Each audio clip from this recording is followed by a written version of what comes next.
Andy Martino talked about how there's some pretty serious discussions picking up with Pete Alonso and the Toronto Blue Jays, and also Tim Healy, who is going to be the star of the show tomorrow night at the BBWAA Awards. Is he? The MC? Yes, he is. He's the MC. Stop I hope it. he's got some He's good- entertaining. He's got Tim jokes. Healy. Good for him. He's going up in the world.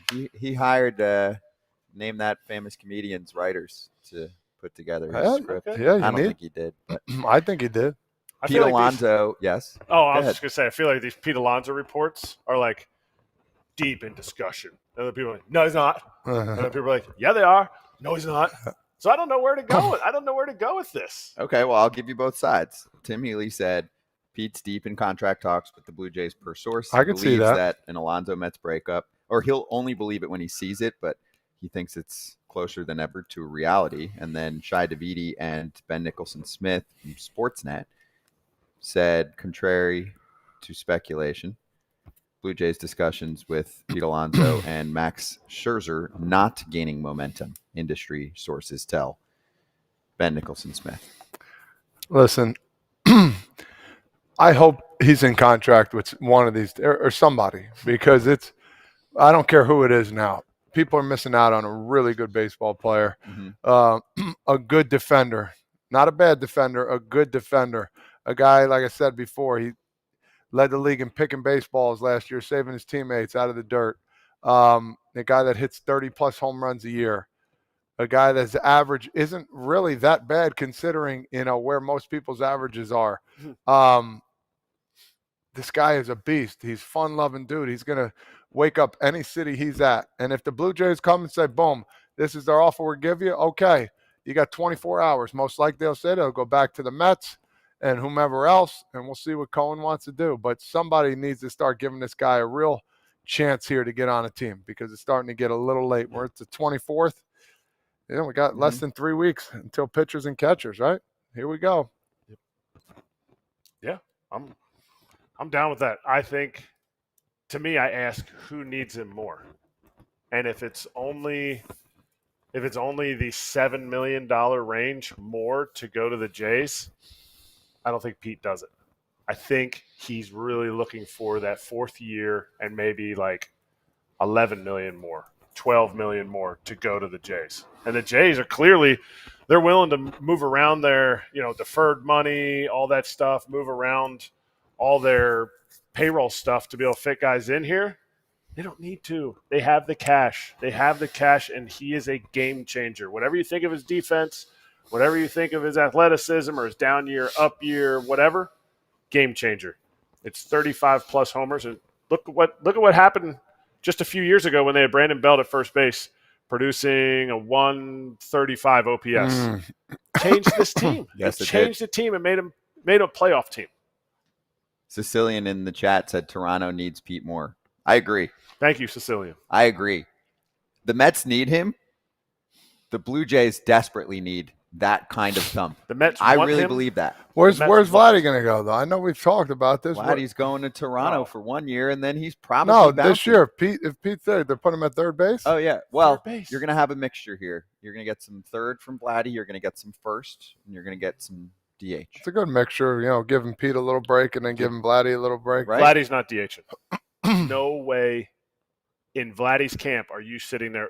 To me, Oh, yeah, I got you. if he has 150 games at third base, look at what a quote-unquote poor defender that plays right field got last year. It's all about his hitting. So even if he is a poor third baseman, nobody ever gets good marks at first. Look at Christian Walker's outs above average at first base. Is it not good? It's not crazy because you just don't accumulate that many outs above average. Mm-hmm. Vladimir Guerrero Jr. is never going to be Matt Chapman.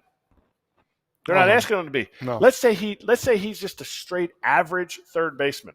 An average third baseman that has probably 7 more years of potential MVP bat is way more valuable than an average first baseman or even a below average first baseman, or even a little above average first baseman with 7 years of potential MVP bat. I get what you're saying, by the way. So Christian Walker was one shy of the lead for outs above average with Carlos Santana ahead of him at first base. But there's a world of center fielders, shortstops, and second basemen ahead of them, right? Their numbers were 13 and 14. I mean, you had and 15, 16s, 18s, 19s, and 20, what was 21. Christian's at? Christian Walker's. Santana was 14. Christian Walker was 13. Yeah, they don't get the same type of value. When you're talking about value, we're talking about the offseason, that's how teams look at it. What kind of value is this guy bringing? As far as first baseman goes, Carlos Santana, Christian Walker, easily, the best outs above average there. But they're not sniffing what the Blue Jays just picked up with Andres Jimenez. So for Vladdy's camp, he has to want to play third. Hey, you're going to DH today, Vladdy. He's going to be like, I don't think so. Ish, don't think so. Don't think so. He wants 162 games. He wants 30 pumps. He wants to hit 310 with a 420 on-base percentage. You won't even give him a few DH days just to as a team get off his legs? Yeah. A team, I definitely will. He'll take a few. It's not going to make a difference if he takes a few. Did Soto do any 26. DH days last year? Yeah, he's still young. I don't know. I didn't look at now it. I didn't look at it. 26? I mean, I couldn't. No more than 5 for Soto. That's all I'm asking for. I'm just saying. I don't think that's a big deal, and that's going to. I don't know. I don't know. I mean, to me, I think that number is 150. If you're playing less than 150, and if he can play 150 at no DHs. No DH days for Soto last year. I just think there is an understanding. John Schneider, my good buddy, would 100% understand if Vladdy said, Papi, I've known you since the minor leagues. Mm-hmm. This is my walk year. You can't take money off my table. Love it. And to me, DHing takes money off his table. Now, he can play first all year if they don't get Pete. We're kind of making it like Pete's already there. He can make money at first. He's going to make way more as a third baseman because it's not just awful at third. It's not elite, but it's not awful. And if he believes he can be good, I wouldn't bet against him. Agreed. Toronto, you can make a case, said the best defense in baseball in the past 2 seasons. They've been that good. So I'm going to say we can take one step back so that we can have thumpers like Santander and Pete Alonso. And let's balance it out, okay? You need more thump in the AL East. I like the Santander signing. I don't care what he does in years 4 and 5. The Blue Jays need to get back on track now while they've got Vladdy and Bo for one more season. Yeah. Are they a World Series looking team? No. But I think they at least need to put a playoff contender together. And last year's team was not that. You looked at that team on paper, you're like, this is not a playoff contender. And that's what happened. They didn't make the playoffs. They did not. They finished in last place in the division. And it wasn't a lot of additions that they needed. They didn't need to make a lot of additions. Right. They subtracted Chapman, so they lost that defense. They subtracted Belt, which never got a job. Weird. Anyway, that's a whole nother. Yeah, but okay. Santander, Pete, Jeff Hoffman, Andres Jimenez. That's a good offseason.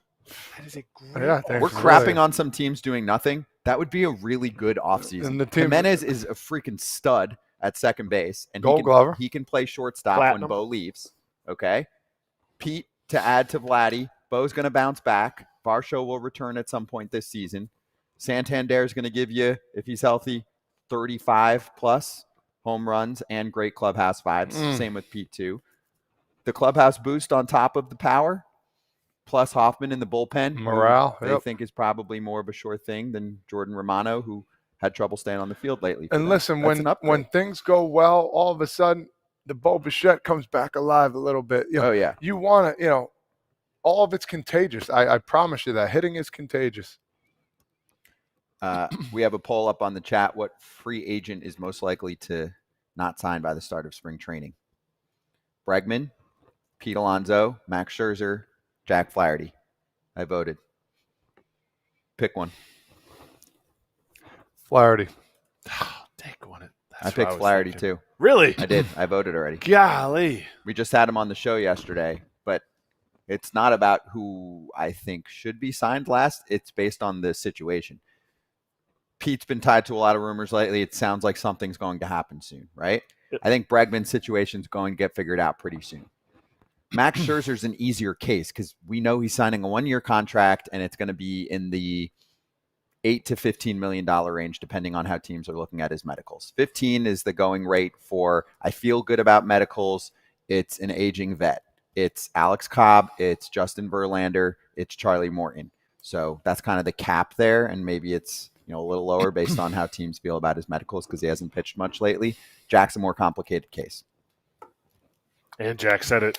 We heard it from his mouth. Yeah. Dog, nobody's calling me. They're calling me to see, like, how I'm doing. His words, how are you doing? Yeah, that's bad. That's bad. Like, don't call me. Don't ask me how I'm doing. Because you know what the call is about. How are you doing? Oh, you don't have anything? Oh, well, you can come here for a 1-year deal. How are you doing? Dude, I'm stressed. I can't believe it. I don't have any offers. We'll take you. Yeah, it's dirty biz, but he'll get it figured out. Here's one more reason why I think Jack fits that list. What happens in spring training more than anything else? Injuries. Arm injuries. 25. Guys come back and they fall like flies. So you might have one team that loses a couple starters and says, oh, crap. And that happens. And it's not just Scott saying that there's injuries. Literally, the number is like 27% of arm injuries for pitchers happen in spring training. Yep. That's so, crazy. There you go. Jack should be signed already if your team really wants to win. They all should. Just saying. Mm-hmm. I agree. All right. Let's also get to a couple notes.